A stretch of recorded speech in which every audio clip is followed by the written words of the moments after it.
Ada nggak sih hal yang lebih simpel tanpa harus dikejar deadline? Kayak sekarang listrik padam, gue dengan mudah isi token di BNI Mobile Banking. Gue liburan lagi. Woi, buruan, deadline! Kayaknya aku bisa ngasih kamu diskon 50%. Punya klien cantik gak perlu perhitungan. Nah, terima deh bukti transferannya. Semua urusan jadi simple. Aktifkan segera dari smartphone-mu tanpa ke bank.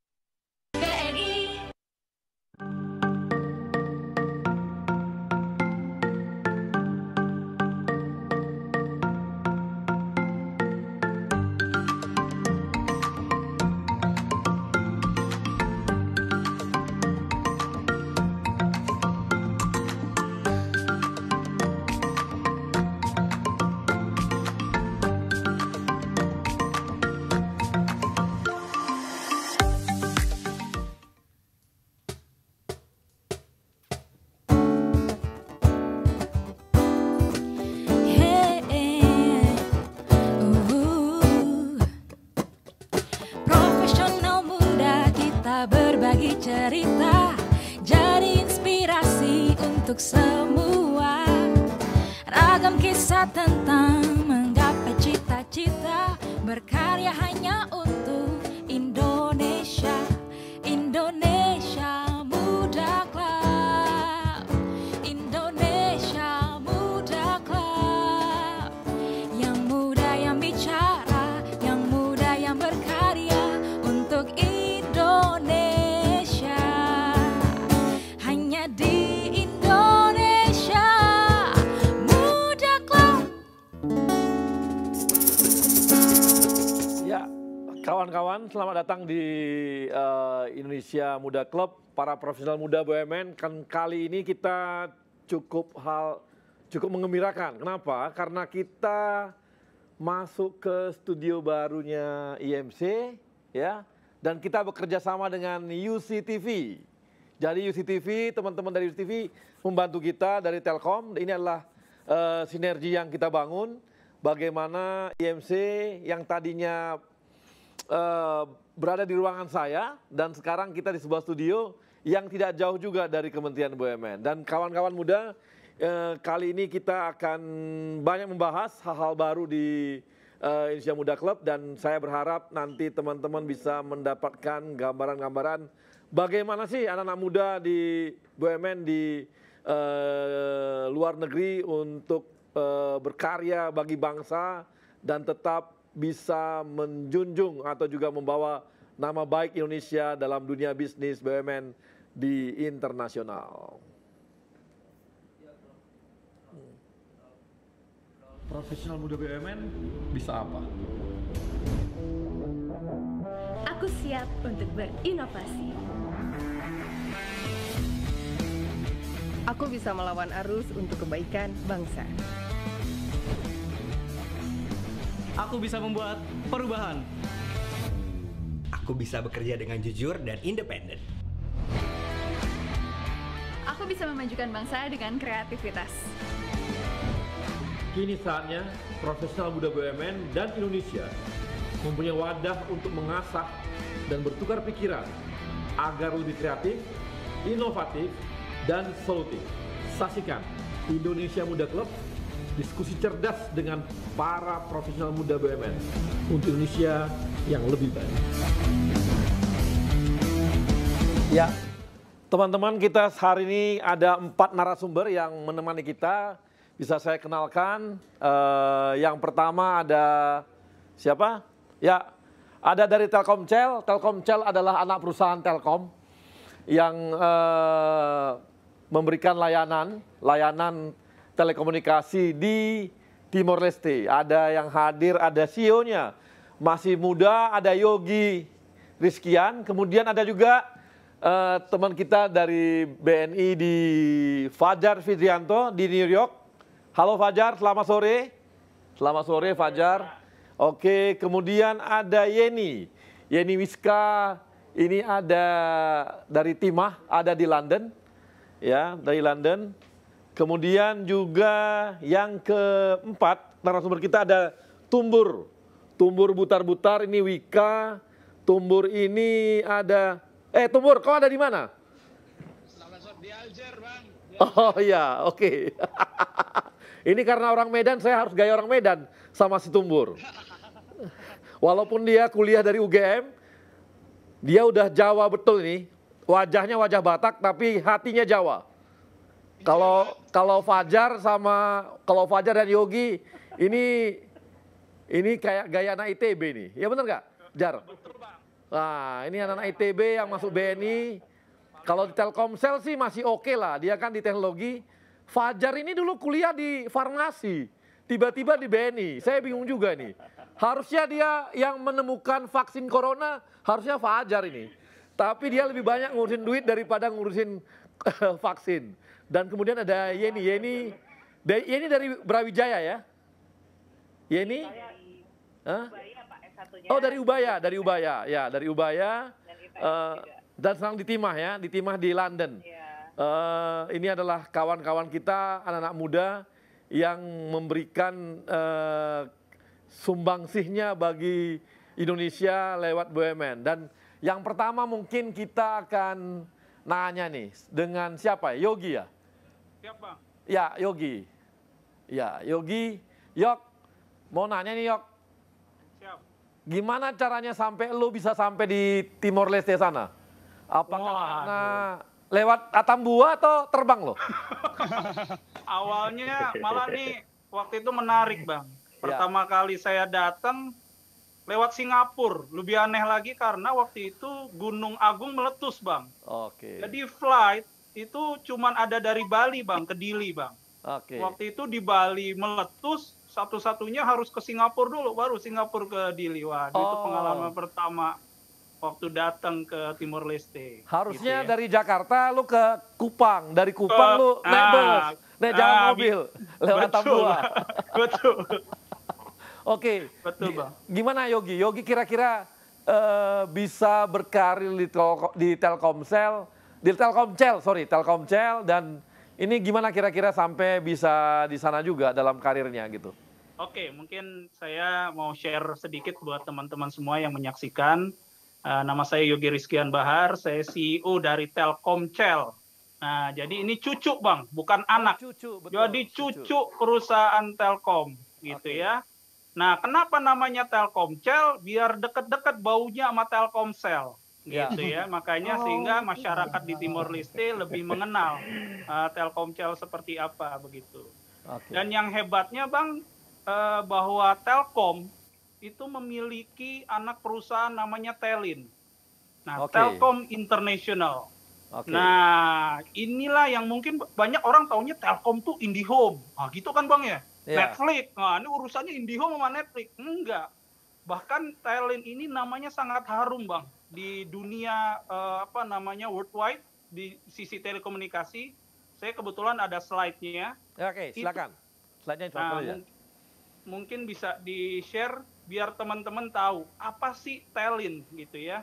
Karena Telin itu kita singkat Telkom International. Jadi yang pertama tuh kita punya 4 pilar Bang Telkom. Telkom itu pilar pertama mobile. Nah, yang kita kenal Telkomsel gitu ya. Ini Telkomsel yang paling kuat di Indonesia. Nah, yang kedua adalah Telkom International, yaitu kita singkat Telin. Kita sudah menggelar hampir 250.000 kilometer Bang, fiber optik seluruh dunia. Mulai dari Indonesia menuju Europe, kemudian Indonesia menuju US. Luar biasa ini. Bahkan ini 6 keliling bumi gitu. Jadi kita bukan kaleng-kaleng Bang, internal. Jadi kalau Abang bilang go global, kita benar-benar go global. Dan kita punya 10 office. Global Office, salah satunya di US. Nah, ini ketemu Mas Fajar nih. Tadi saya sempat tanya, Mas Fajar katanya di New York, Telin itu punya Global Office di LA, Bang, di Los Angeles, California, gitu ya. Mas Karisma, kayaknya udah kontak-kontakan juga. Nah, salah satu Global Office yang lain adalah Timor Leste. Nah, kita membangun operator di sana. Nah, kalau di Timor Leste, pertanyaan kedua biasanya saya ditanya gini, Bang. Udah ketemu Raul Lemos sama Krisdayanti belum? Wah, itu selalu itu, Bang.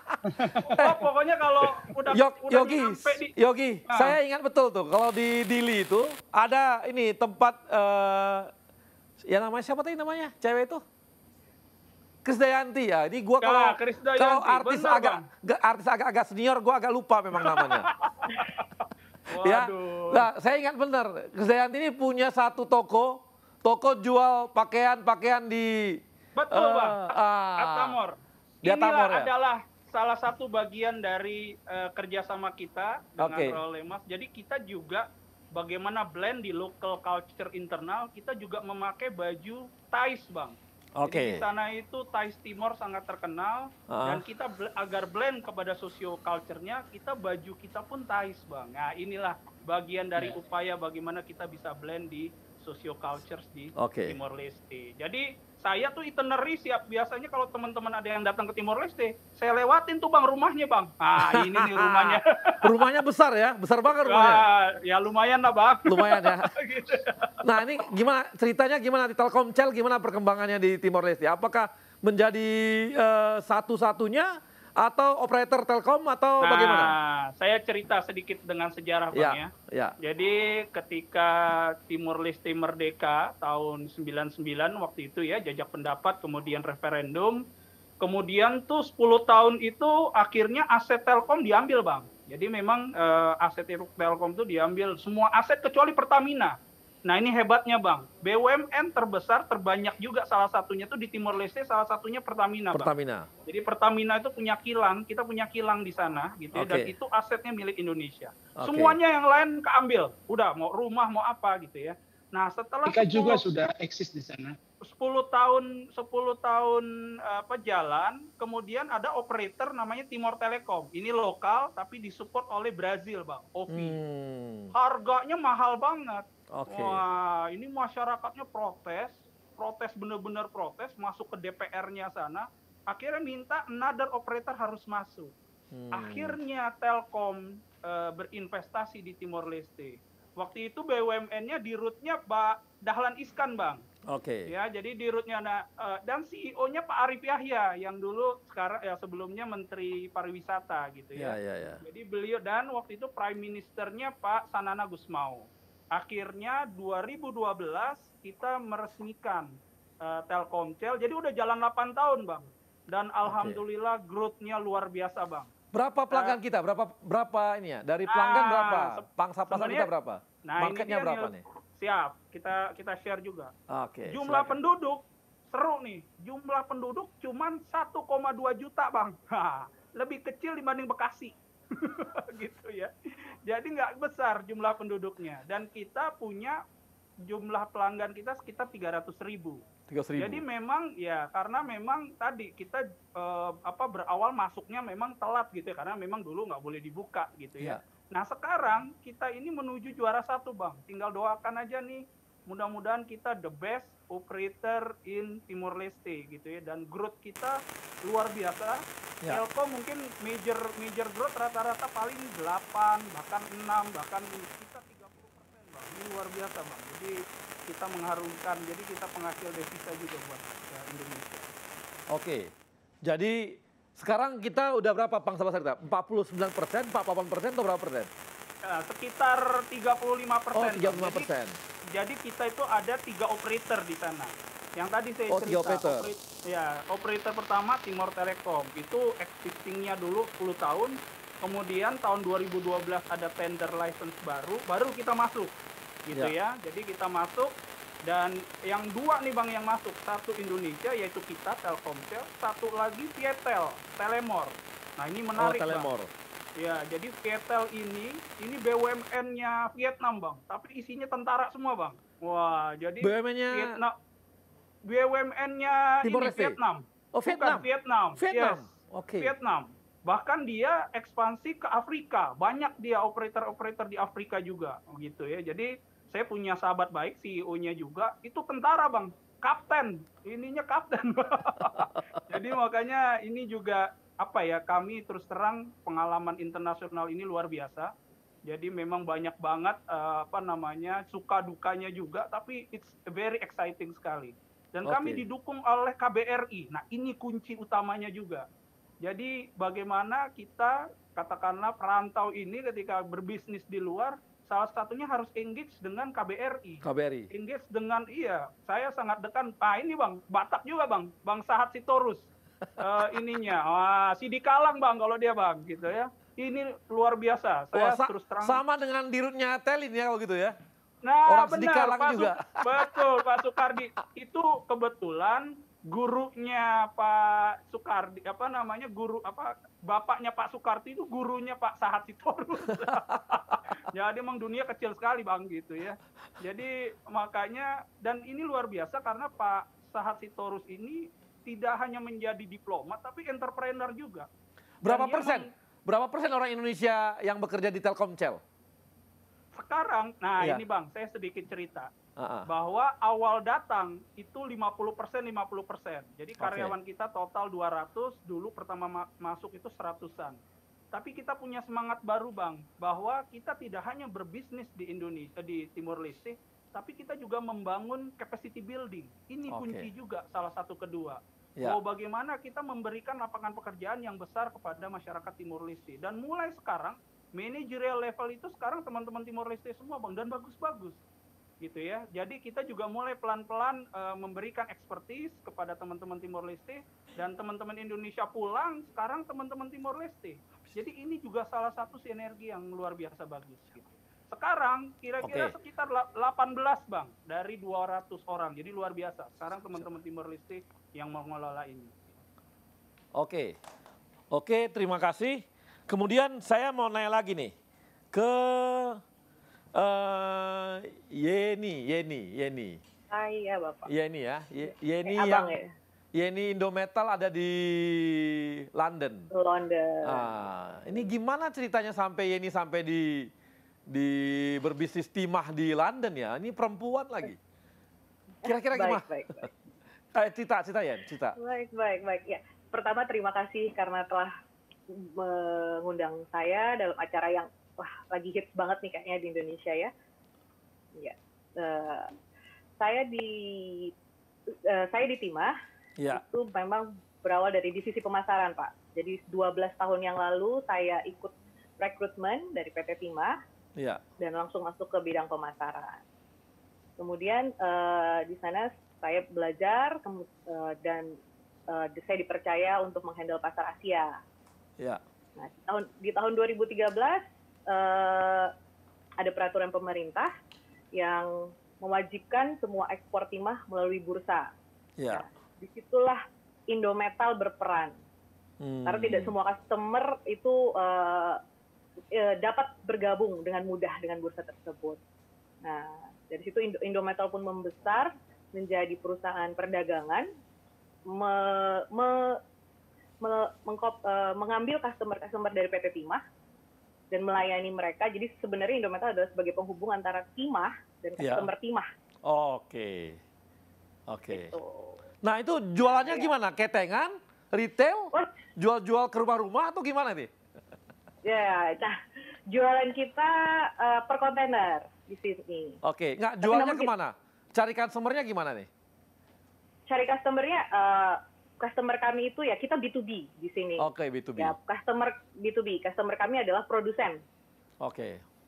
Produsen solder, produsen tin chemical, dan produsen tinplate. Jadi di sini ya pendekatannya B2B selling di sini. Jadi memang untuk Indonesia, untuk Timah itu memang di luar negeri London yang memang megang untuk semua atau bagaimana? Untuk saat ini ya. Untuk saat ini yang memegang ekspor, pasar ekspornya Timah dari PT Timah sendiri adalah di London, handle-nya dari Asia sampai ke Amerika. Oke. Nah ini kan Timah ini kan sebenarnya di Indonesia, di dunia PT Timah termasuk yang terbesar di dunia kan? Penghasilnya, produsennya. Betul, jadi, tahun 2019 nomor 1 di dunia. Nomor 1 di dunia. Berarti harga ditentukan oleh PT Timah dong, atau gimana? Oh, kebetulan tidak Pak. Kebetulan tidak. Jadi tetap market ya, tetap bursa juga ya? Antar bursa juga, kemudian untuk end user mereka lebih prefer tetap dengan harga London Metal Exchange. Kalau gitu marketnya kita tidak hanya di Inggris dong atau Eropa, tapi juga ke Amerika dan sebagainya? Betul. Kebetulan sebenarnya yang pasar paling besar adalah di Asia. Oh, di Asia. Untuk saat ini, namun kita mulai berkembang di Eropa dan Amerika. Oke, nah ini di sana pekerjanya berapa orang nih orang Indonesia kita untuk nangan ini? Dari PT Timah sendiri ada 4 orang, Ya. lokal staff yang juga orang Indonesia ada 4 orang juga, jadi total 8 orang. Nah, oke. Nah, jadi, saya mau nanya lagi nih dengan Yuni nih. Ini Yeni, aduh, tuh kamu, kita belum lama kenal aja saya kadang-kadang lupa gitu. Wah, tidak apa-apa, Bang.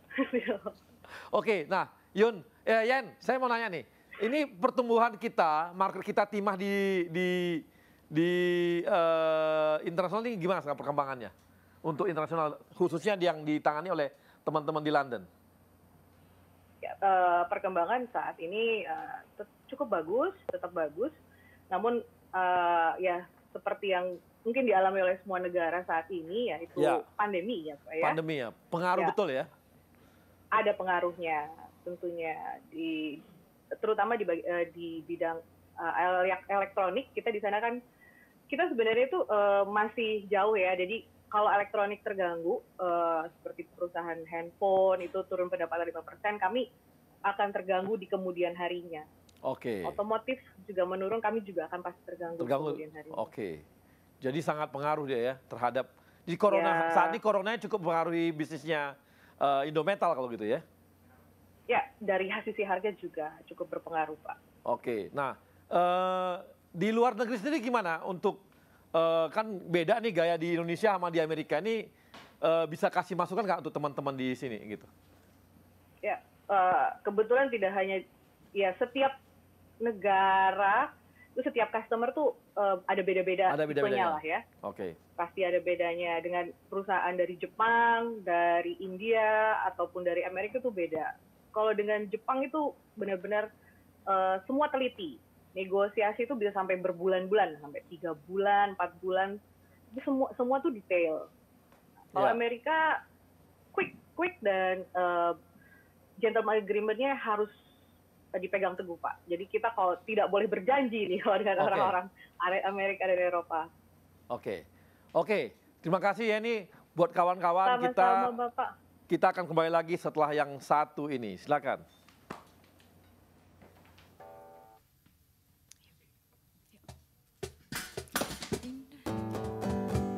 Indonesia Muda Club, Indonesia Muda Club, yang muda yang bicara, yang muda yang berkarya untuk Indonesia. Hanya di Indonesia Muda Club.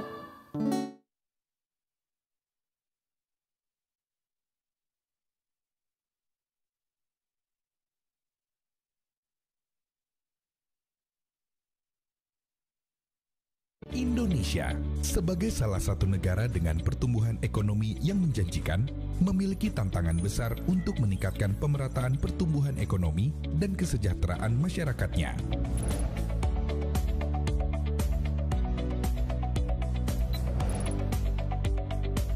Jaminan Kredit Indonesia berkomitmen untuk senantiasa mendukung perkembangan perekonomian nasional dengan menjadi penjaminan bisnis UMKM melalui pelayanan terpercaya, responsif, unggul, sehat, dan terkemuka. Jamkrindo terus berupaya berinovasi dan menyesuaikan diri terhadap dinamika perekonomian global. Jamkrindo menjadi peran sebagai sahabat yang mendampingi setiap UMKM untuk memiliki kesempatan berkembang, berdaya tahan, dan berdaya saing, baik di lingkup nasional maupun internasional.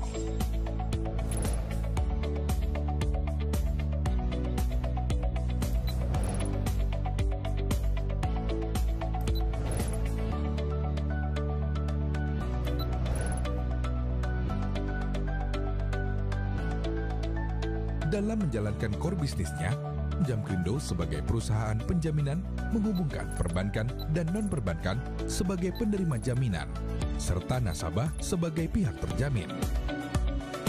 Melalui usaha penjaminan, Jamkrindo memberikan kesempatan kepada UMKM untuk berkembang dan naik kelas.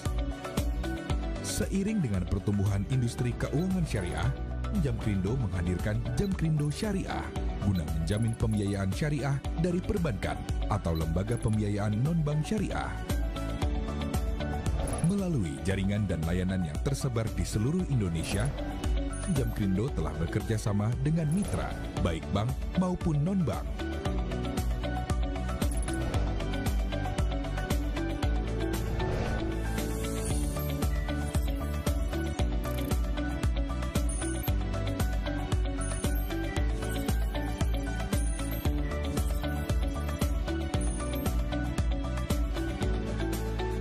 Percaya dengan menjadi pilihan utama pelaku usaha di seluruh wilayah Indonesia, Jamkrindo dapat berkontribusi dalam mendukung pertumbuhan dan pemerataan perekonomian nasional.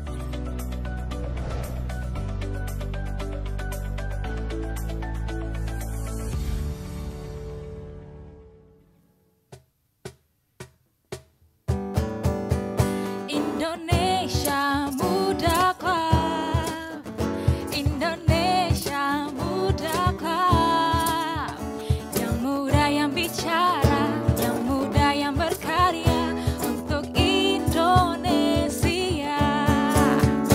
hanya di Indonesia Muda Club. Terima kasih. Kita kembali lagi teman-teman profesional muda. Dan kali ini kita akan bertanya lebih lanjut kepada kawan kita yang ada di BNI ya. Kita lihat nih, kita cek. Tadi dari Indometal sudah ada, kemudian teman-teman dari Telkomsel Dili yang sudah ada juga. Kali ini kita akan masuk ke New York. New York ada kawan kita, ada Fajar. Jar. Hai Bang. Asik ini. Kau di Amerika tapi kayak di Tebet kulit nih kantornya. Hanya ada pelang aja BNI gitu loh. Nggak ada keren-kerennya. Coba terangin lu kenapa nggak keren. Ayo gimana Jar? Ayo Jar, cerita Jar. Gimana di sana? Ya, Pak. Di sini mungkin saya agak mulai dengan profil BNI di luar negeri Pak ya. Karena kita kebetulan bukan hanya di New York, kita di luar negeri nih Pak ya. Sama kayak Mas Yogi di Telkom, ada beberapa networknya, kami juga sama. Mungkin kita ada 6 Pak cabang luar negeri kita. Ya, yang paling dekat sama Indonesia di Singapura, kemudian ada di Hong Kong, kita juga punya di Tokyo, kemudian di Seoul, kemudian kalau bergerak agak ke barat, kita ada di London sama ada di New York. Nah, ini masing-masing punya keunikannya sendiri-sendiri Pak. Ya. Kalau mungkin saya cerita misalnya Singapura, Pak. Ya. Singapura itu kita sudah ada di Singapura sejak tahun 55. Tapi Singapura sendiri mereka baru merdeka tahun 65, Pak. Jadi kita sudah ada di sana sebelum mereka merdeka. Nah, kita itu memang kalau melihat histori BNI, Pak, kita itu tahun 46 pada saat didirikan, itu fungsi awal kita justru bukan commercial bank kayak sekarang Pak. Kita fungsi awal itu central bank. Makanya kita tuh baru mulai berekspansi. Itu sejak tahun 54 pada saat kita di-convert menjadi commercial bank. Nah itulah kenapa kita tahun 55 udah mulai ada cabang banyak. Salah satunya di Singapura itu. Nah kemudian kalau kita yang di New York sendiri Pak, kita itu udah ada di sini sejak tahun 78. Cuman memang pada saat berada di sini pertama kalinya cuma rep office, cuman ada representatif doang. Kemudian kita convert menjadi bank di tahun 83. Disinilah terus kita mulai menjalankan fungsi perbankan. Cuman memang kalau nanti abang misalnya main ke sini bang ya, mungkin kok beda sama BNI Singapura. BNI Singapura itu memang beda, dia full branch Pak. Jadi nggak semua cabang luar negeri kita itu kayak Singapura yang full bank, nggak Pak, nggak semua. Yang full bank itu kita di Singapura, di Hong Kong, di Seoul dan di Tokyo. Kalau di kami di New York ini agency, jadi kita tidak melakukan fungsi penghimpunan dana retail. Itu kita tidak memiliki license itu, karena banking ini kan highly regulated industry Pak ya, jadi sangat dijaga ketat sama masing-masing otoritas setempat. Nah, kita memang memiliki license-nya sebagai agency yang mirip-mirip sama kita London, dia sebagai corporate bank. Nah, di sana untuk corporate bank aja ya, bukan retail? Bukan retail? Betul, Pak. Betul. Kami di New York ini adalah corporate bank. Ini, kalau orang nanya, ngapain sih BNI buka di New York? Memang selain nyari profit, udah pasti Pak nyari profit. Tapi kita juga punya misi lain, Pak. Salah satu yang kita, itu pada saat saya berangkat, Pak, itu saya selalu dikasih message sama para leaders di BNI, Pak, sama direksi, itu adalah gimana BNI bisa berperan untuk meningkatkan ekspor Indonesia itu luar kunci. negeri. Nah, berapa banyak perusahaan Indonesia yang memanfaatkan BNI New York untuk bisnisnya? Banyak nggak sekarang nih nasabahnya BNI? Banyak, tapi mungkin tidak secara langsung, Pak. Sebagai contoh, saya ada debitur yang bergerak di bidang perikanan. Nah, debitur saya ini itu banyak mengimpor dari Indonesia, Pak. Nah, itu jadi apakah terus perusahaan-perusahaan di Indonesia ini berhubungan dengan BNI New York? Enggak. Tapi kami memberikan fasilitas kreditnya itu ke perusahaan di sini yang mengimpor ikan, mengimpor udang dari Indonesia.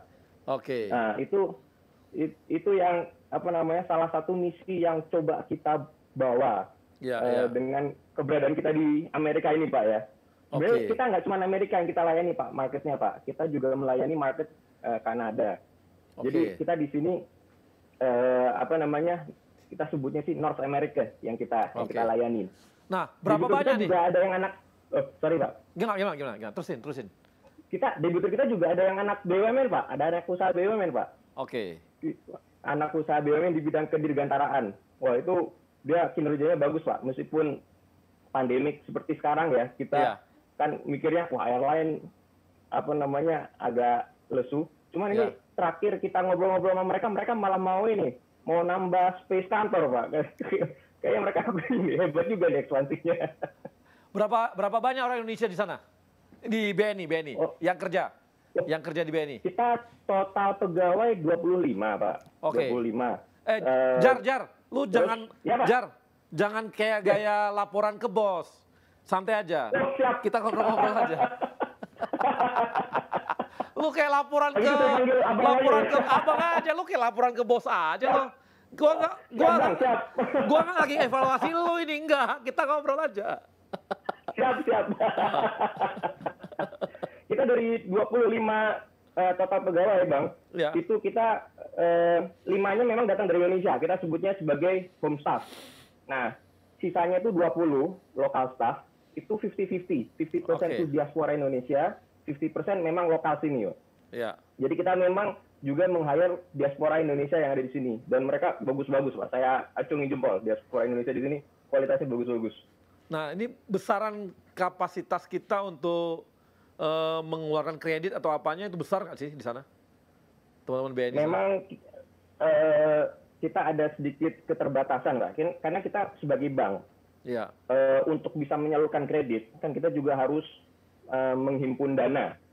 Nah, kita sebagai corporate bank, karena kita tidak menghimpun dana dari masyarakat ya, Bang. Kita jadinya, kita menghimpun dananya, kita harus agak kreatif nih, harus agak breakthrough. Kita kebetulan tahun ini, kita ada program untuk isu CD, Certificate of Deposit. Kita kerjasama sama beberapa international bank.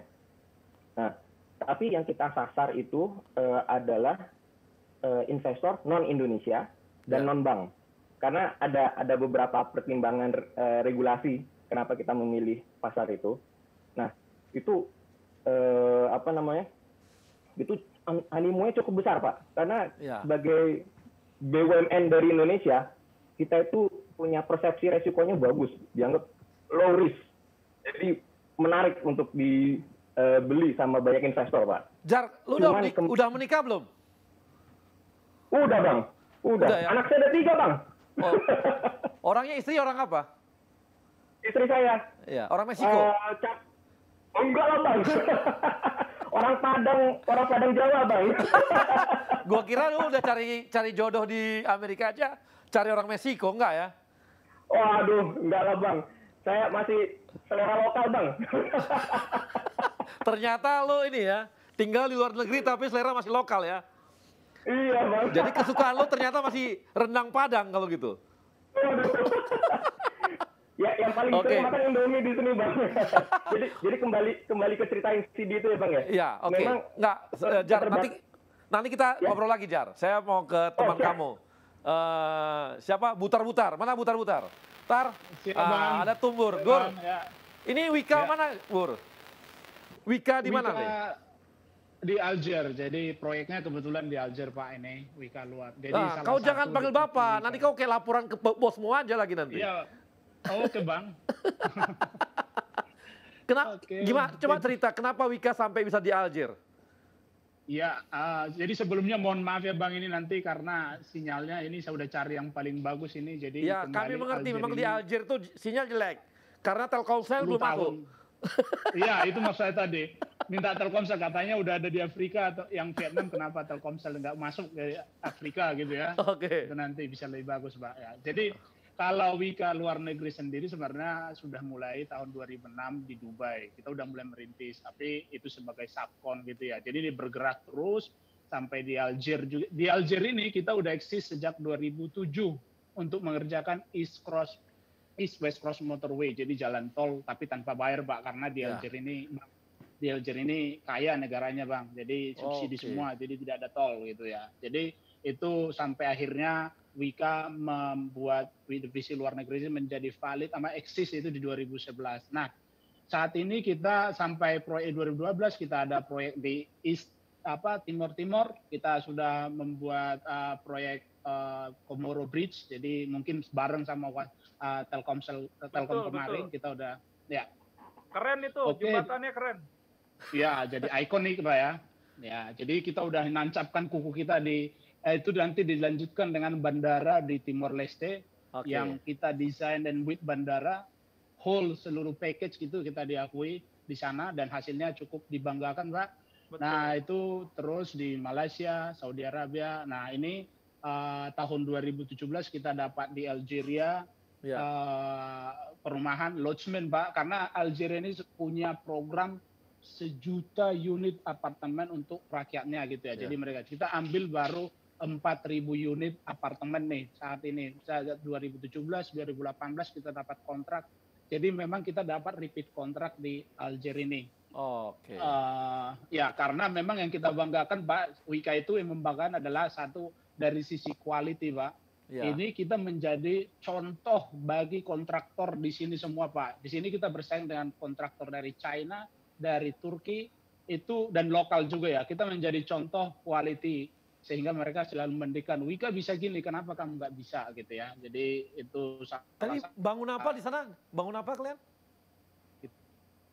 Masalah safety itu kita menjadinya karena kontraktor di sini malah tidak saya bilang Tumbur ya.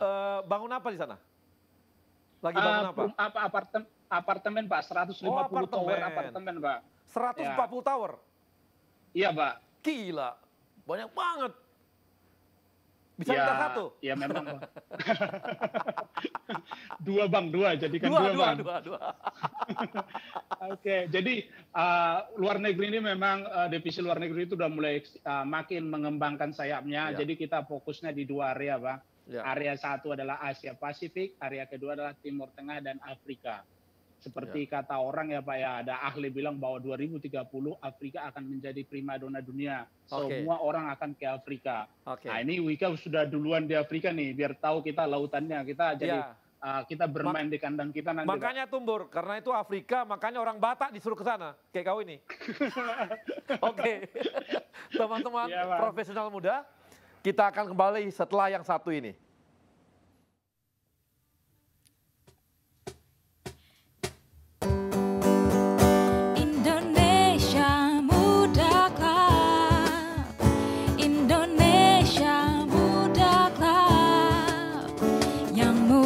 Bicara yang muda yang berkarya untuk Indonesia. Hanya di Indonesia muda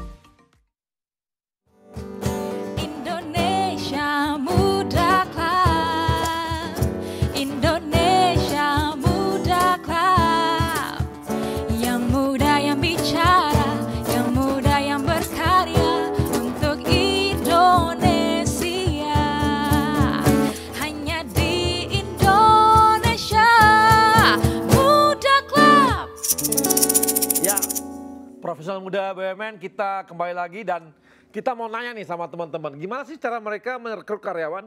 Apa langkah-langkah mereka sehingga mereka bisa mengambil karyawan? Oh ya, saya ambil yang ini, saya ambil yang ini. Apakah sama dengan gaya di Indonesia atau apakah ada cara lain yang kita lihat? Nah, kita akan mau nanya nih sama teman-teman kita yang ada di. Nah, saya mau nanya pertama ini dengan Telkomcel. Telkomcel, gimana nih, Riz? Yogi itu gimana kira-kira, Yok? Lu cara lu rekrut orang gimana di sana? Apakah karena ini kan beda budayanya, apalagi Timor Leste nih, lain betul nih. Apakah ada paksaan dari pemerintah harus ambil yang seperti ini gitu? Gimana? Sebenarnya tidak. Jadi memang ada aturan bahwa harus menggunakan ini lokal. Itu wajib lah ya. Tentu kita berbisnis di Timor Leste tentunya harus merekrut lokal. Dan kami juga merekrut orang-orang yang terbaik, Bang. Artinya orang-orang lokal yang terbaik gitu ya di Timor Leste. Dan ini yang luar biasa, salah satu karyawan kita bahkan dinobatkan sebagai Best Telkom Employee 2019. Ini baru pertama kali dalam sejarah malah orang Timor Leste menjadi Best Employee-nya Telkom gitu ya. Itu terbukti bahwa kita merekrut orang-orang yang bagus di Timor Leste dan kalah bersaing. Gitu ya. Kita juga tanamkan culture-nya Telkom, bahwa kita punya core values, kita tanamkan itu juga, Bang. Jadi memang saya mau nanya nih, sebentar, ini kepada teman-teman di Jasara Harja, terima kasih yang sudah nobar.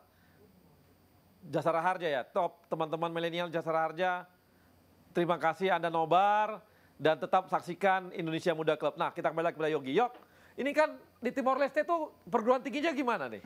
Dulu kan mereka sangat tergantung Indonesia nih. Nah, apakah SDM-nya bagus-bagus nggak atau gimana? Ya, memang secara head to head ya, kalau memang dibandingkan oleh Indonesia, tentu Indonesia masih jauh lebih baik. Tapi mereka punya kayak UI, Bang. UI-nya itu namanya UNTL, University National of Timor Leste. Dan rektornya dengan saya, Profesor Francisco, itu sangat dekat dengan kita, bahkan kita bikin semacam e-library, aplikasi, Bang. Jadi seluruh bukunya Timor Leste itu kita bikinin aplikasinya, udah nggak perlu beli buku lagi. Jadi mahasiswa di sana 3.000 orang itu menggunakan aplikasinya kita. Akhirnya semua mahasiswanya pakai Telkomcel, Bang. Ini sejarah juga. Jadi memang kita pendekatannya seperti itu, kita jual digital solution. Dan kita beberapa rekrut juga karyawan kita dari UNTL. Nah, saya mau nanya sama Tumbur nih, Bur, di Aljazair tuh gimana orang-orangnya? Apakah kalibernya sama Indonesia atau kita kalah kaliber nih, Tumbur?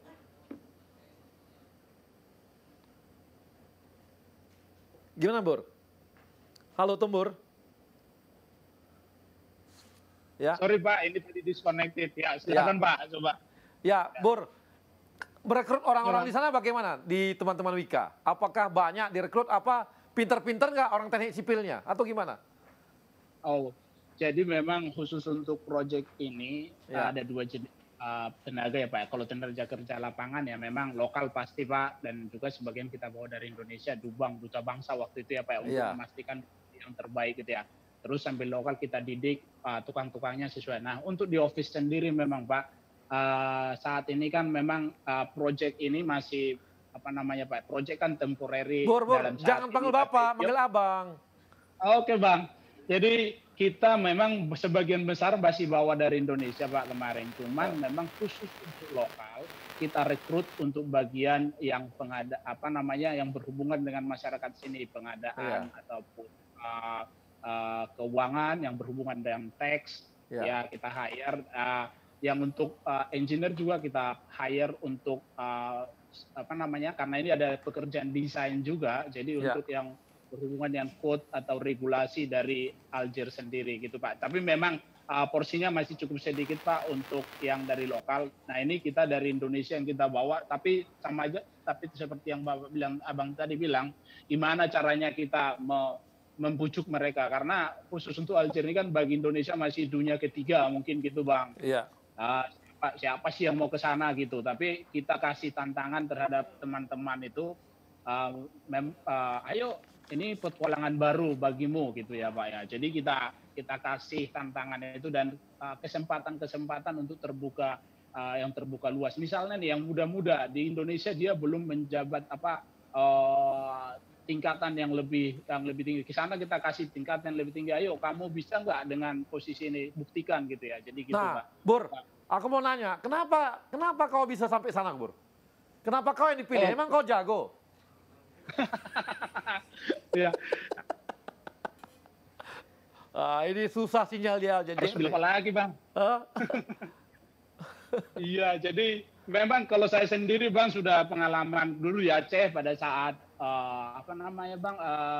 tsunami. Iya.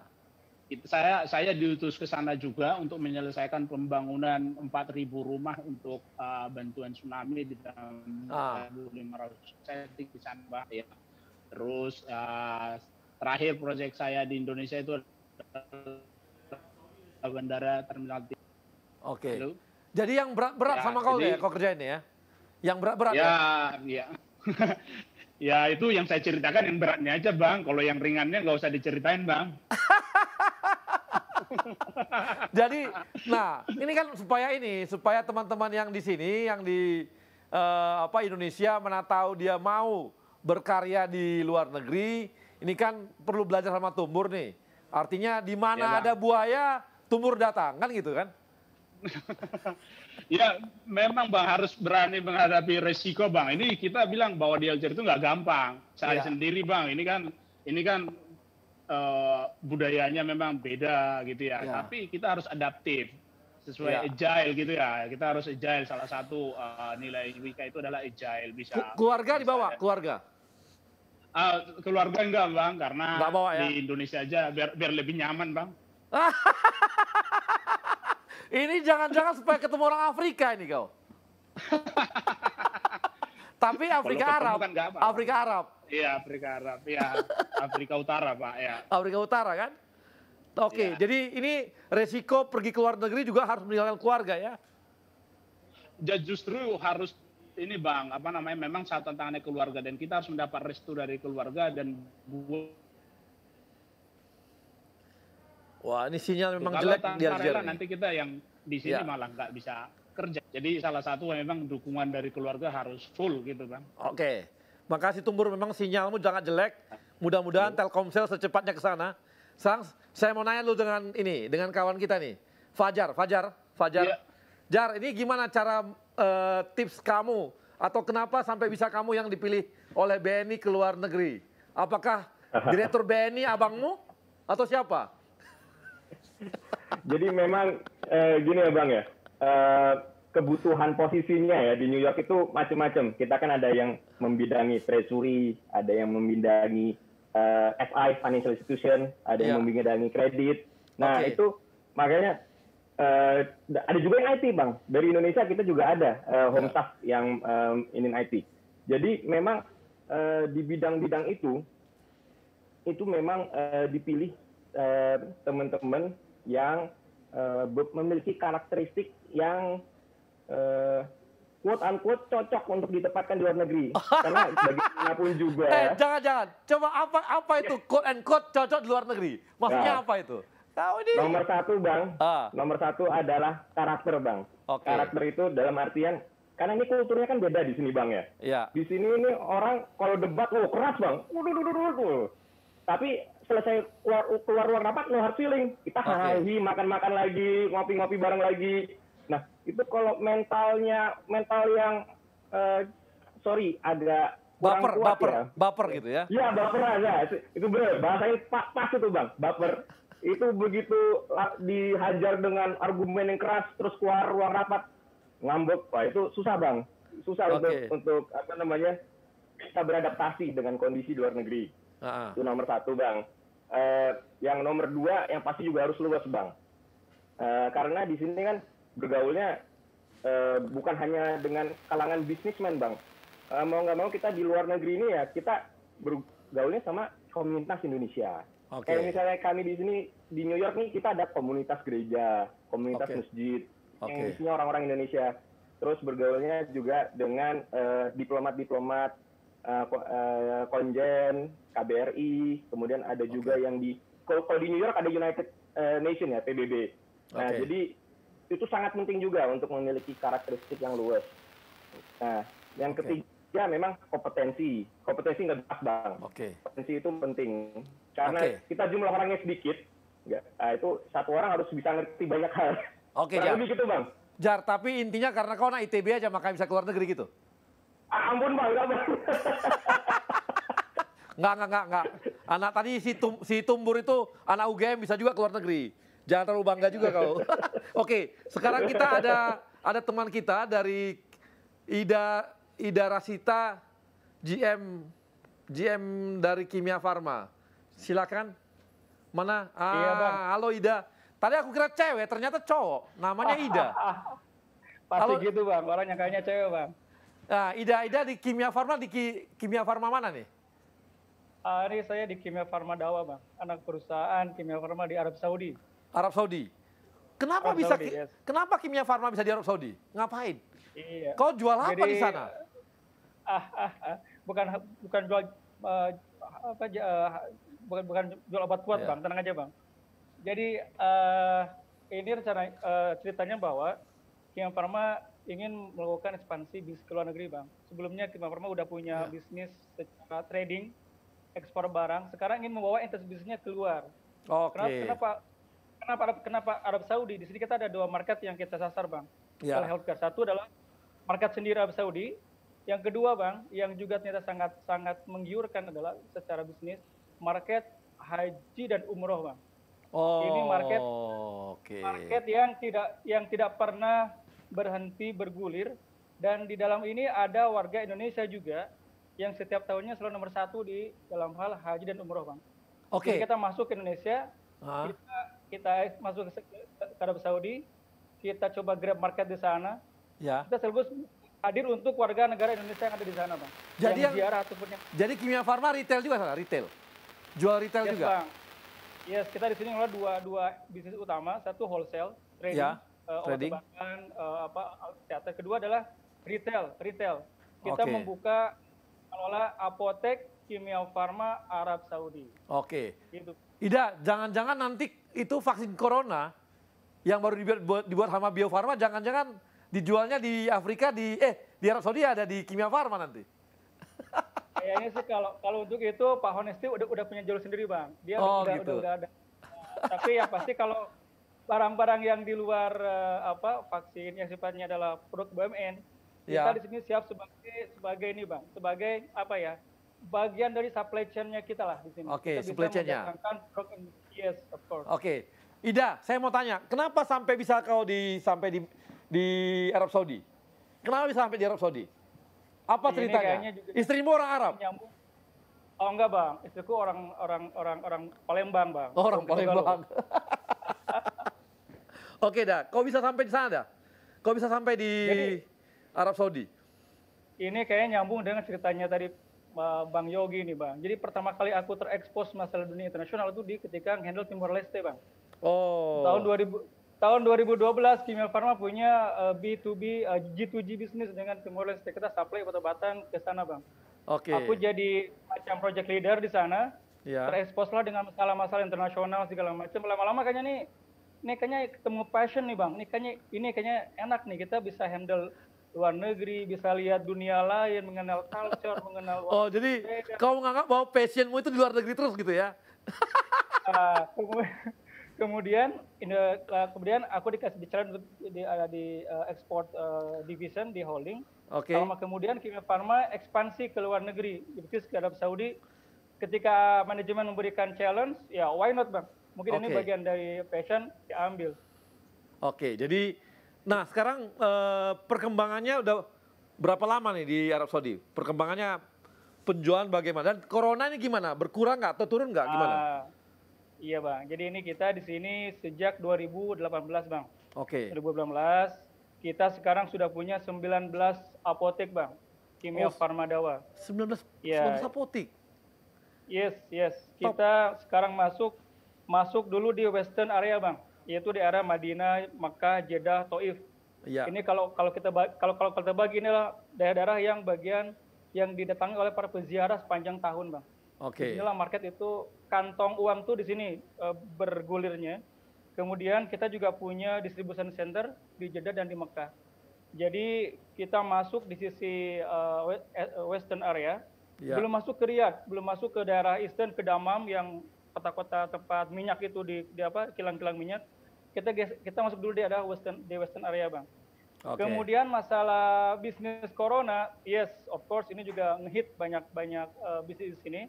Tapi sebagaimana juga yang lain, selaku talent-talent yang relatif muda lah, Bang, kita selalu mencari opportunities dalam hal di tengah-tengah difficulties. Yeah. Selalu ketemu nih, Bang. Bahkan ternyata bagi beberapa hal, bagi dunia kesehatan, corona adalah seperti blessing in disguise. Yeah. Really, Bang. Orang lain collapse, kita bisa jualan masker, jualan hand sanitizer, jualan multivitamin. Yeah. Justru kita punya peluang yang ada di sana. Tapi kan menurun haji dan yang umroh dari Indonesia. Betul. Nah, betul, ini Bang. pengaruh nggak? Ini juga sangat pengaruh karena Saudi ini ternyata secara ekonomi ziarah ini merupakan bagian dari backbone. Bahkan di tahun 2030 mereka ingin haji dan umroh sebagai backbone utama, Bang. Mereka sadar sekarang minyak udah habis, akan ditinggalkan.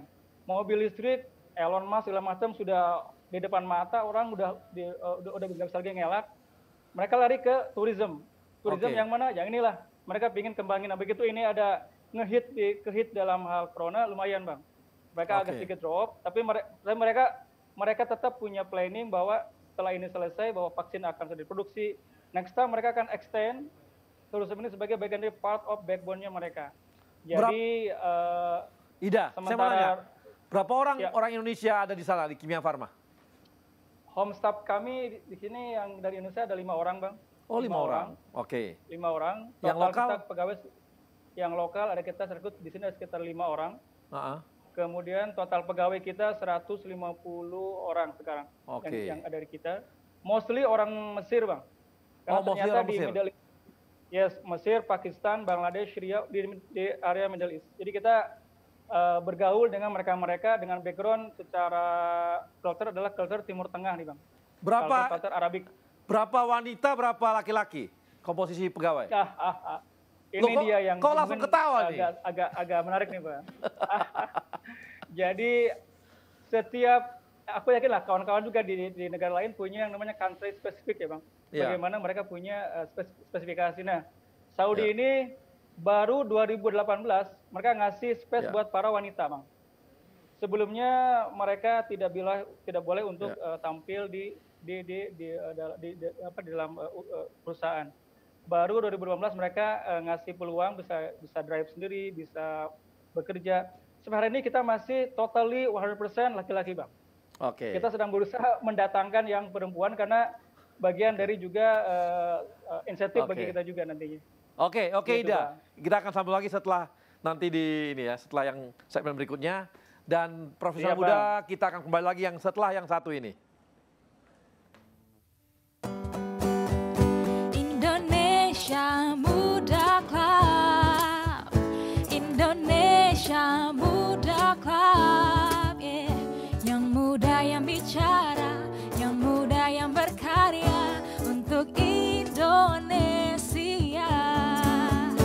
hanya di Indonesia Muda Club.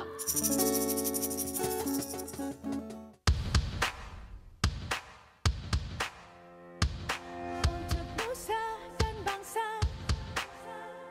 untuk tanah air kita, kami lahir dan hadir, besar dan kuat bersama. Memakmurkan negeri, kibarkan merah putih, membawa sejahtera, Indonesia jaya. Satu gerak, satu langkah, bahu membahu tanpa lelah, untuk insan Indonesia, berazas Pancasila. BUMN hadir untuk negeri, dari Sabang ke Merauke karyanya. BUMN hadir, makmurkan Indonesia. BUMN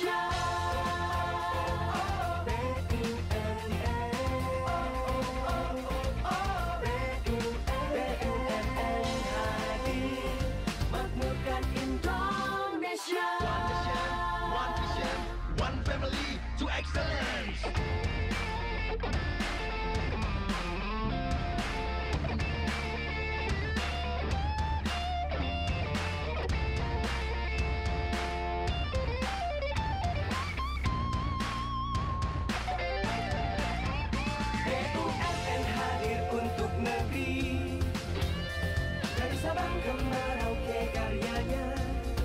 BUMN hadir, makmurkan Indonesia.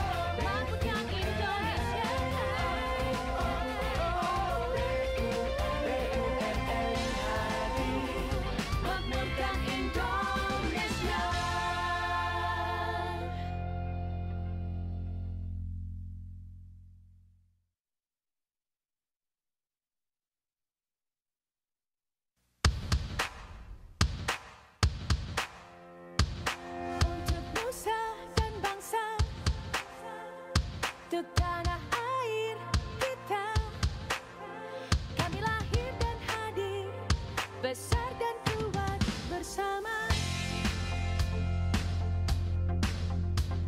Memakmurkan negeri,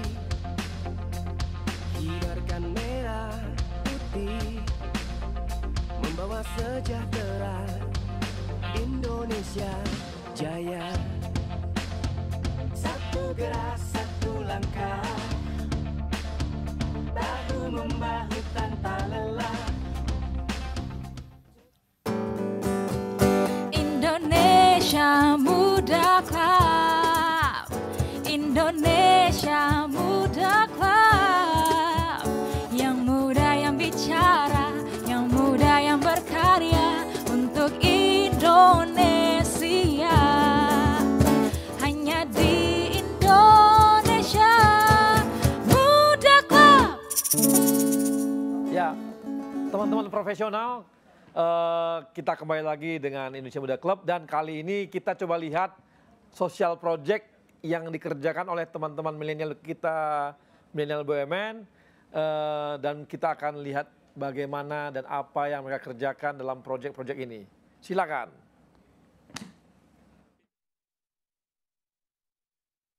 Halo Sobat BUMN, perkenalkan aku Wanda, aku Nadia, kami dari Bank Mandiri.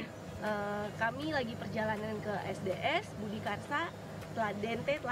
Perjalanan kami sekitar 70 km. Dan ini emang benar-benar dikelilingin tebu semua ya. Ikutin terus perjalanan kami ya.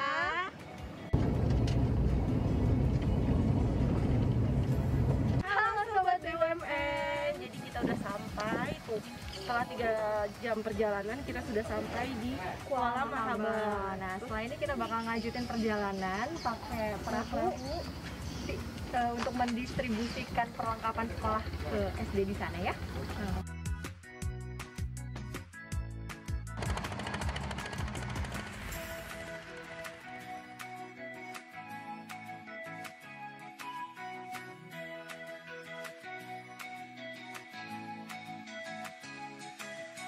Ya, buka mata, balik kanan. Balik badannya, dilihat tasnya. Dibuka tasnya. Seneng nggak? Ayo teman muda, ada apa di dalam? Nanti pastinya jangan buang sembarangan ya. Ya, dan ada matanya. Iya.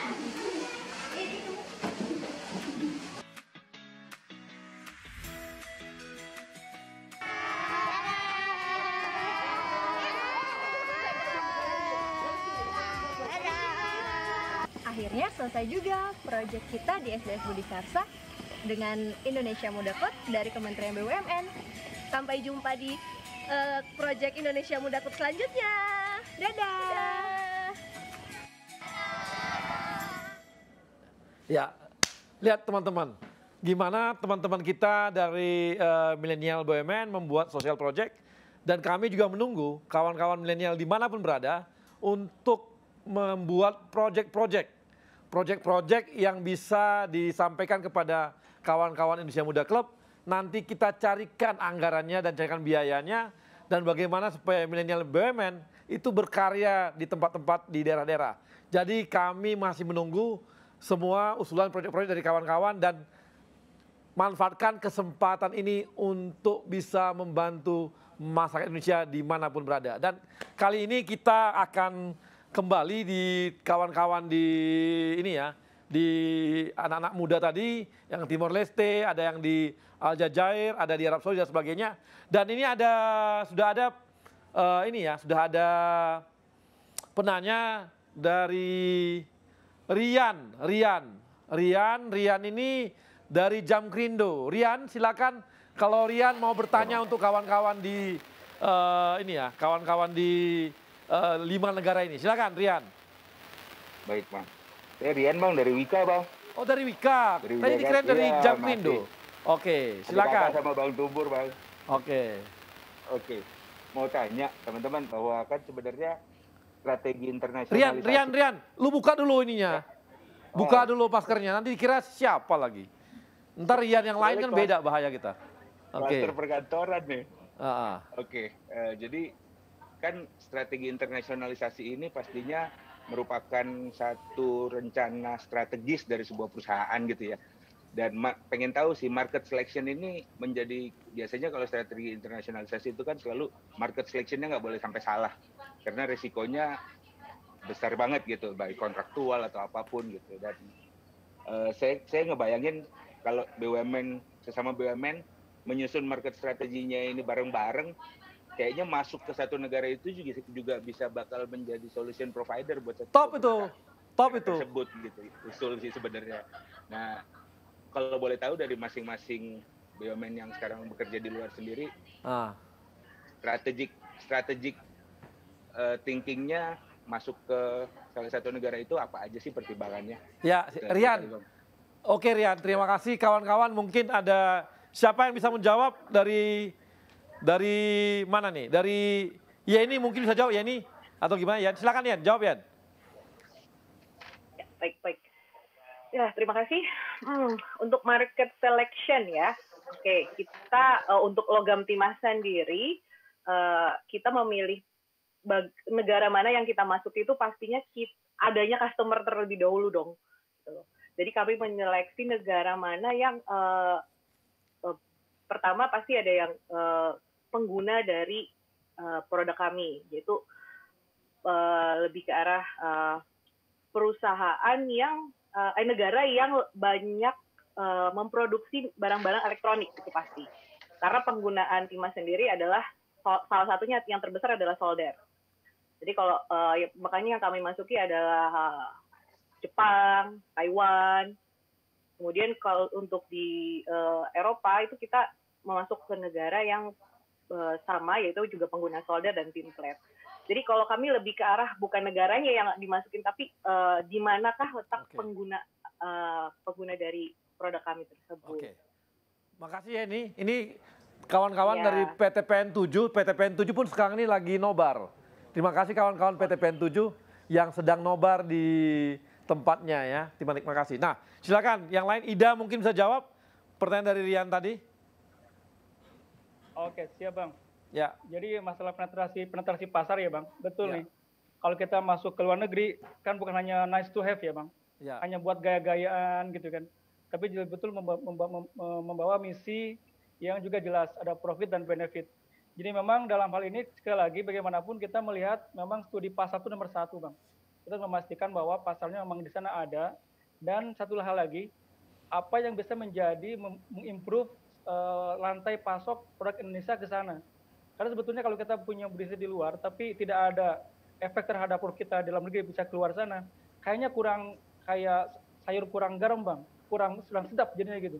Kalau kita punya bisnis di luar, bisa yang sama juga produk kita masuk ke negara itu selain juga kita membantu diplomasi ekonomi negara kita Indonesia, juga membantu mengenalkan produk Indonesia, juga kita ada nilai tambah yang tentunya secara neraca perdagangan memberikan kontribusi positif, Bang. Jadi bagaimanapun penetrasi pasarnya adalah market review itu nomor 1, Bang. Pastikan itu kita dapat dulu. Next-nya adalah tinggal disesuaikan dengan business acumen masing-masing. Itu begini, Bang, sharingnya, Bang. Oke, terima kasih. Nah, ini ada lagi nih, kita tanya lo, Yogi. Yok, gimana Yok? Pertanyaan dari Rian, bisa jawab ya, ini? Bagus pertanyaannya. Jadi, of course pertama market research dulu. Nah, ini yang kedua tambahannya. Saya meng-quote kenapa akhirnya Telkom berbisnis internasional. Saya meng-quote terus terang dari CEO kami terdahulu, Pak Arif Yahya. Business follow people. Dia bilang seperti itu. Artinya apa? Follow people itu mana ada orang Indonesia yang paling banyak di sana. Akhirnya, Bang, kita punya 10 global offices yang di sana tuh paling banyak masyarakat Indonesianya, termasuk Hong Kong, Bang. Kita punya global office di Hong Kong, kita punya global office di Taiwan, kita punya global office di Malaysia juga. Karena apa? Masyarakat Indonesianya banyak, termasuk Indonesianya Timor Leste, di mana hampir 5.000 orang di situ. Sehingga ada captive market minimal yang kita bisa dapat ketika kita implementasi di sana. Itu juga salah satu memudahkan kita untuk masuk ke market. Nah, dari situ kunci kedua adalah kolaborasi. Jadi kami di Timor Leste ini kolaborasi dengan hampir semua BUMN. Benar, kita ada Wika di sana. Wika bangun ini juga, Bang, bangun menara terbang, airport. Bagus sekali di Okusi. Pakai internetnya apa? Telkomsel, Bang, pasti, Bang, pakai internetnya ya Telkomsel kan gitu. Jadi termasuk kita kerjasama dengan BRI, di sini ada BRI dan Mandiri, Bang. Jadi kita punya e-wallet dan kita nanti banknya memakai BRI dan Mandiri. Jadi ini yang dan jangan lupa pakai link aja. Nah, di sana nggak ada link aja, Bang. Belum ada link aja. Kita buat, Bang. Udah kita buat. Namanya TIPE. Namanya TIPE, Timor Pay. Jadi ini nanti inilah nanti jadi e-walletnya, mudah-mudahan ini menjadi e-walletnya Timor Leste. Baru launching, Bang, 2 bulan yang lalu. Oke, terima kasih Yogi. Nah, ini kan kelihatan ya bahwa ternyata kawan-kawan ini untuk pertama sekali mereka ambil captive marketnya. Captive marketnya siapa? Ya orang Indonesia. Kalau tadi Kimia Farma lihat bahwa banyak haji, banyak umroh, ya ada umroh itu adalah orang Indonesia, maka yang diambil captive marketnya adalah orang Indonesia. Mungkin BNI pun demikian. Ini yang agak berbeda. Ini kan dia cara bermainnya ada yang memang dia bulk lah, besar banget. Ya, komoditi jadi lain, bukan retail. Oke, ini ada pertanyaan dari kita, ada Tami dari Jamkrindo. Silakan Tami, mau bertanya sama siapa? Selamat sore. Sore. Ya, saya Tami dari Jamkrindo. Izin bertanya dengan Pak Ida. Ya. Ya, saya ingin bertanya terkait apa saja sih tantangan dalam melakukan penetrasi pasar internasional dan bagaimana sih strategi perusahaan untuk peningkatan pasar internasional tersebut. Terima kasih. Silakan Ida. Ida ditanya detail nih. Ida, kau ditanya karena kau ganteng mungkin. Kau pakai jambang, pakai bulu-bulu gitu. Langsung Tami tertarik sama kau. Kan sesuai kearifan lokal, Bang. Sesuai kearifan lokal, harus menyesuaikan. Ya, makasih Mbak Tami ya, atau Dek Tami, saya nggak tahu nih. Mungkin Dek Tami aja deh, biar lebih akrab. Jadi memang tantangannya adalah kalau kami di dunia bisnis healthcare, untuk masuk ke pasar itu adalah bagaimanapun juga kita harus memahami yang namanya regulasi terkait bisnis kita. Karena hampir sebagian besar country risk itu terkait dengan masalah regulasi. Baik itu regulasi hukum ataupun bisnis. Contoh misalnya kalau kita masuk ke pasar Saudi ini, dia punya standar Saudi FDA yang sama dengan Saudi Amerika. Saudi American FDA. Artinya apa? Kita harus betul-betul mempertimbangkan apakah secara produk kita pun bisa memenuhi market tersebut. Yang kedua, kita juga melihat bahwa bagaimana misalnya Saudi ini dia mengacu ke mana sih? Dia mengacu pasarnya ke mana? Dia mengacu ke pasar Eropa dan Amerika. Maka kita pun juga melihat bahwa bagaimana style kita masuk ke sana sehingga bisa diterima oleh pasar. Kalau kita bicara pasar lokal Saudi ya, Bang. Tapi kalau kita bicara lokal yang tadi, yang segmented kayak Indonesia, kayak kita lebih tahu lah bagaimana kita menghandle bisnis segmen tersebut. Itu mungkin sementara Bang. Oke, makasih. Ada lagi pertanyaan tadi dari siapa? Ada yang baru lagi? Ada Farhan. Farhan mana Farhan? Bang Farhan dari Universitas Brawijaya Malang. Silakan Farhan, ini dari teman-teman BEM. Ya, silakan. Silakan Farhan. Biar teman-teman yang muda yang masih mahasiswa tertarik dan pengen ke luar negeri kali. Silakan. Ya, terima kasih Bang. Ini menarik ya, karena banyak dari teman-teman BUMN juga, Mas-mas dan Mbak, itu dari BUMN yang berasal dari negara-negara di berbagai kontinen. Nah ini saya pengen nanya ya, di situasi COVID seperti ini nih, jadi hambatan secara internasional bagi perusahaan BUMN dalam bersaing seperti apa? Serta kayak market positioning sekarang itu, misalkan BNI di New York, terus juga Wika di Alger, dan juga Telkomsel tadi ya, yang di Timur Leste seperti apa gitu dengan perusahaan-perusahaan ini. Kan saya juga pengen tahu gitu sebenarnya. Gitu. Mungkin itu sih pertanyaan dari saya gitu. Terima kasih. Oke, silakan. Mungkin ada yang bisa jawab. Fajar bisa jawab Jar. Silakan Jar. Siap Bang, siap. Oke, Mas Farhan ya Mas ya. Pertanyaan bagus tuh Mas. Jadi memang COVID ini sebuah tantangan ya, tantangan tersendiri. Ini nggak pernah kita rasakan sebelumnya. Sebagai sebuah lembaga keuangan ya, yang pasti itu operational risk. Operational risk itu pertama, karena yang tadinya kita bisa kerja operational bank itu bisa kita kerjakan di kantor, tiba-tiba kita tidak bisa ke kantor. Nah, itu kita dituntut untuk cepat beradaptasi. Jadi agile mentality-nya ditantang di sini. Nah, disinilah kita BNI itu kebetulan memang sebagai bank kita kan punya banyak apa namanya ya, SOP kita tuh cukup rigid ya. Jadi kita juga ada yang namanya BCP protokol. Begitu ini COVID melanda, itu BCP protokol kita langsung on. Terus, ini apa sih yang harus kita lakukan? Nah, kita pada saat itu ini saya ceritakan pengalaman New York ya. Kita langsung melakukan split operation. Teman-teman ada yang kerja di kantor, sama ada yang kerja di BCP site. Itu remote site. Ya, itu kenapa kita pecah? Karena untuk mengurangi terjadinya atau resiko penularan. Tapi seiring berjalannya waktu ternyata tambah parah. Kebetulan New York itu adalah epicentrumnya COVID di US pada saat itu. Ya. Jadi kita mau nggak mau benar-benar kita kurangi jumlah pegawai yang datang ke kantor dan yang datang ke BCP. Ya. Nah itu tantangan tersendiri karena yang kita terbiasa kumpul bareng kalau ada masalah hadap-hadapan ngobrol, ini gimana nyelesainnya? Ini sekarang kita jadinya harus virtual. Nah, dengan virtual ini ada tantangan tersendiri. Apa itu? Cyber security. Jadi teman-teman IT itu mau nggak mau harus cepat belajarnya untuk gimana menutupi hole-hole di cyber security ini. Itu operational risk. Kemudian kita sebagai bank kita ada yang namanya credit risk. Nah, apa itu credit risk? Itu adalah resiko gagal bayar dari debitur kita. Kita itu tidak bisa dipungkiri dengan adanya COVID ini.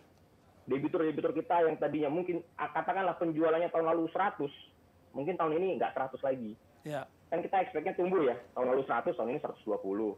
Tapi dengan adanya ini, perekonomian melambat. GDP di Singapura, kalau di Indonesia kan sudah mulai resesi ya, sudah Indonesia belum.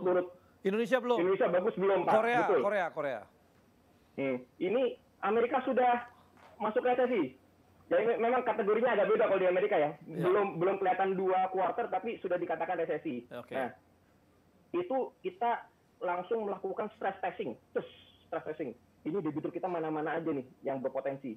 Pada saat itu mungkin belum jadi pandemi kita ada stress test ya. Pada saat masih di Wuhan, itu kita langsung stress test. Itu debitur kita mana-mana aja nih yang berpotensi. Nah, kita dari daftar stress test tersebut, kita akhirnya ada beberapa yang kita sell down akhirnya. Sell down itu maksudnya kita lepas nama-nama tersebut untuk mengurangi exposure resiko. Nah, begitu pandemi melanda US, itu stress testnya lagi itu. Mana lagi nih debitur-debitur kita? Alhamdulillahnya BNI New York ini kita portfolionya banyak di healthcare, kemudian di telecommunication, sama di teknologi. Itu cukup resisten terhadap pandemi ini. Ada faktor hokinya kita memang. Kita pada saat ekspansi dulu itu resiko makro perlu kita pertimbangkan. Jadi kita menyasar 3 industri utama ini. Nah, itu tantangannya ya. Oke, Jar. Thank you, Jar. Nah, ini teman-teman. Oke, teman-teman ada pertanyaan dari Nursi ya, Nursi Nur. Ini nanya nih ke kawan-kawan di ini. Ini bagaimana strategi kita untuk meningkatkan kapabilitas dari kawan-kawan di luar negeri supaya bisa menghadapi market di negara tersebut. Jadi ketika kita ekspansi tidak lagi ke market captive marketnya, ini strateginya apa gitu untuk menghadapi market baru. Nah, sini ada kalau mungkin Tumbur ya, mungkin bisa ya. Oke. Nah, untuk market luar negerinya Wika ini memang ada beberapa hal. Satu adalah tadi sudah disebut kalau memang captive market ataupun existing market kita udah dapat melalui repeat order ya. Jadi dengan portfolio kita yang bagus, kita di suatu negara itu sudah selalu dapat repeat order gitu ya.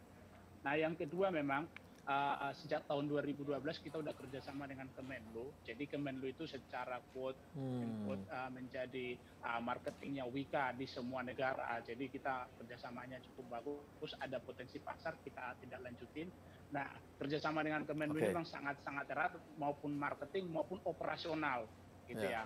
Nah, yang ketiga untuk marketnya bisa di-create dari Indonesia sendiri, beberapa BUMN kerjasama, ya seperti misalnya kita udah kerjasama dengan Angkasa Pura II mau mengoperasikan bandara di Afrika misalnya, atau Inka mau membuat KAI kereta di Afrika. Kita nanti konstruktornya kita, membangun bandaranya kita maupun investasi seperti itu.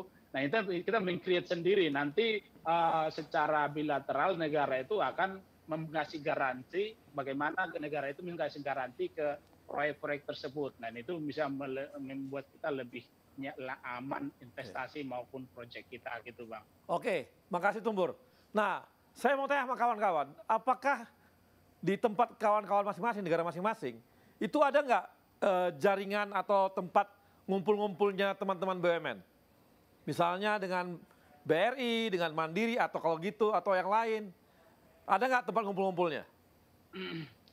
Ya, saat ini sih tempat ngumpul sih masih belum, tapi kita biasa bersama di KBRI, Pak. Jadi KBRI ada acara kita kumpul dan siap.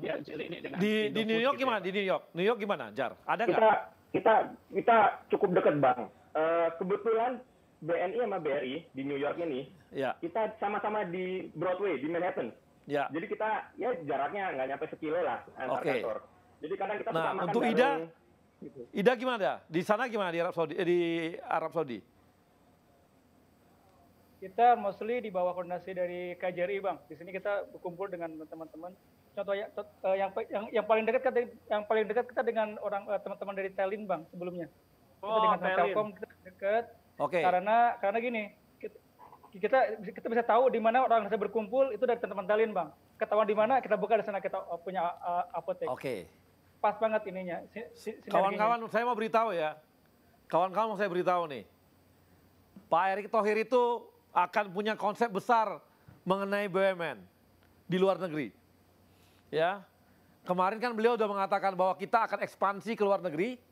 Ya, BUMN akan ekspansi ke luar negeri dan beliau akan punya kejutan untuk semua BUMN yang ada di luar negeri. Nanti kejutan ini tunggu aja tanggal mainnya. Yang pasti akan membuat BUMN kita akan sangat kuat di luar negeri dan akan lebih kompak, bisa mengatur market bersama-sama, bisa melihat peluang-peluang sama-sama, sambil bisa memanfaatkan kekuatan masing-masing BUMN. Tapi saya belum bisa ngomong nih apa yang akan dihasilkan oleh dikeluarkan oleh Pak Erick Thohir. Tapi kemarin kami rapat kemarin beliau sudah mengatakan akan menghasilkan sesuatu untuk BUMN-BUMN di luar negeri. Kita akan tunggu nanti dan teman-teman profesional muda, terima kasih karena Anda sudah menonton acara kita, sudah mendengarkan apa yang telah disampaikan oleh kawan-kawan dari luar negeri, bagaimana peluang-peluang di sana, bagaimana langkah-langkah mereka, bagaimana market yang mereka buka, kemudian juga bagaimana mereka menghadapi budaya dan juga market yang ada, dan yang pasti mereka tetap berusaha untuk memperkuat Indonesia semakin global dalam hal ini adalah produk-produknya. Jadi kawan-kawan, terima kasih atas perhatiannya untuk hari ini. Dan kita akan kembali lagi di Indonesia Muda Club episode mendatang. Tapi sebelumnya saya juga memberikan terima kasih kepada sponsor yang sudah mensponsori acara Indonesia Muda Club. Kawan-kawan dari Jamkrindo, kawan-kawan dari BNI, dan kawan-kawan dari PLN. Terima kasih. Sampai ketemu lagi.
Ada nggak sih hal yang lebih simpel tanpa harus kejar deadline?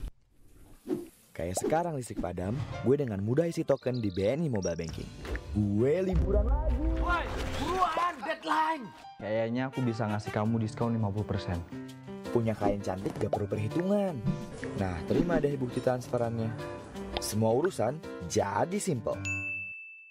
Aktifkan segera dari smartphone-mu tanpa ke bank.